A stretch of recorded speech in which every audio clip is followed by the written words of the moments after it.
Welcome into the OU Women's Basketball Notebook. I'm Jason Ross Jr., joined once again this week by OU head coach Jeff Tungate. Jeff, how's the afternoon treating you so far? Good, Jason. Appreciate you interviewing me again as we get ready for another weekend. Always great to have you. We'll look ahead to Youngstown State today, but first we'll dissect last weekend's game against a very tough Green Bay team. It was a hard-fought overtime loss on Friday. Then Saturday's game, the Phoenix got off to a really good start, kind of controlled the possession of the game the rest of the way. But talking about Friday's game, the 78-76 overtime loss, I spoke to Kayla Luchenbach about that matchup, and she said that she learned really from both games that you guys have the ability to fight until the very end. And I was wondering, what were some of the things that you learned about your team last weekend? Well, I know we got a team that's got a great fight and a great will, and to see them come back, despite being down, we never gave up, never quit, and to see the growth of the program to that, I think was really important lesson that we're never out of the game and we always have a chance. And, we just kept fighting until the end. I thought we did a great job executing our late game situations. I thought we really handled that with poise. And I thought we really did a good job executing down the stretch and giving ourselves a chance to win. So, I was obviously pleased with the fact we never quit, but I'm not surprised. I mean, that's the type of fight that we have in this team. So I wasn't surprised by any means. And, the fact we played with poise, we have a veteran team and so I was pleased, but not surprised. I know what this team's capable of, and it was great to see them do it in a game like that. And, unfortunately it didn't come out on our side that night, but it definitely wasn't because of lack of effort. And use the word veteran there to describe your team. Multiple seniors, multiple upperclassmen on this group's roster. But it's the first time, as you told me before our interview today, that you actually had the entire team in practice all together in one today for the very first time. What does that do for chemistry?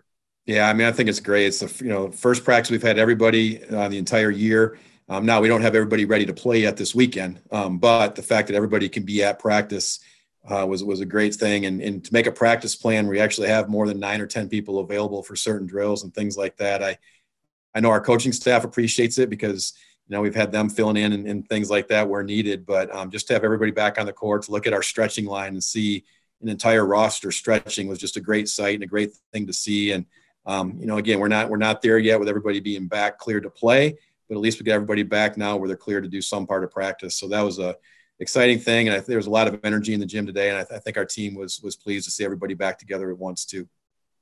You mentioned the fact that not everyone has been in the lineup so far this season. Last weekend, one of your junior forwards, Kayla Luchenbach, had quite the weight on her shoulders, being the only forward available on the team and the only player above 6 foot that was available last weekend. And she went out and posted a career high 14 rebounds, season high 15 points, played a lot of minutes. I was genuinely curious to know, what were you most proud of when it came to her job over the weekend? Well, she rose to the occasion. And the one thing with Kayla, I mean, she's extremely coachable. She's a great teammate and does all the things right on and off the floor. Just a great person. And, the one thing that I think Kayla, she still doesn't realize how good she can be. I mean, I know she had, I think, 14 rebounds on Friday and, she could have had 25. I know she was 5 for 5 from the floor on Saturday, but she could have been 10 for 10, and so, she's a very humble person. And I just think that, she even can give us so much more is there and available to her. And to see her step up, knowing she was the only post player and have a game like that, I thought was really important for her and for our team, obviously.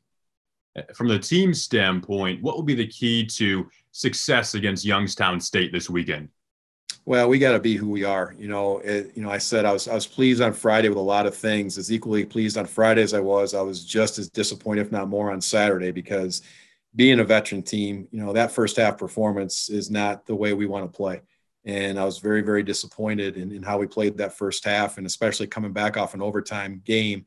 Maybe if you're a young team, maybe it's hard to come back after an overtime game and a tough loss like that. But as a veteran team, that's got to make you hungry that next day. So I was really disappointed in how we responded and came back that first half. Came out in the third quarter and played the way we're capable, had a really good third quarter, and we've had a really good week of practice so far. So, to answer your question, we've got to be us and we've got to be who we are. And for us to have a chance to win, we've got to play extremely hard and we got to be efficient in what we do. And, for the most part this year, we've done that. For whatever reason on Saturday we didn't, but I think we learned the lesson on that. And I'm excited to get back and start playing again this weekend. And like I said, we've had a really, really good week of practice, and our team had a lot of energy today, and I know we're going to be ready to go.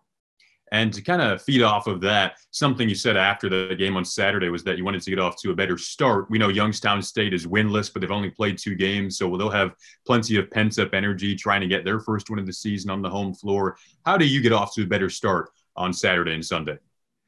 Well, I think a lot of it comes on the defensive end. I mean, that game on Saturday, we had 3 straight mental mistakes that led to easy buckets for Green Bay. We've got to eliminate those mental mistakes and start off the game with 2, 3, 4, 5 stops in a row. And so, for us to get off to a better start, we've got to do a better job defensively and not giving up open looks and things like that to start the game. And then, on the offensive end, we got to be in attack mode right from the start. And that's something that we've talked about. And I think for the most part this year, we've done a decent job of, not quite so much over the weekend, but again, you got to give Green Bay a lot of credit for that too. But I think we've got to come out with a mentality that we've got to get stops early and we've got to convert on those stops. Well, thanks, Jeff. Always appreciate your time once again, and good luck this weekend against Youngstown State. Thanks, Jason.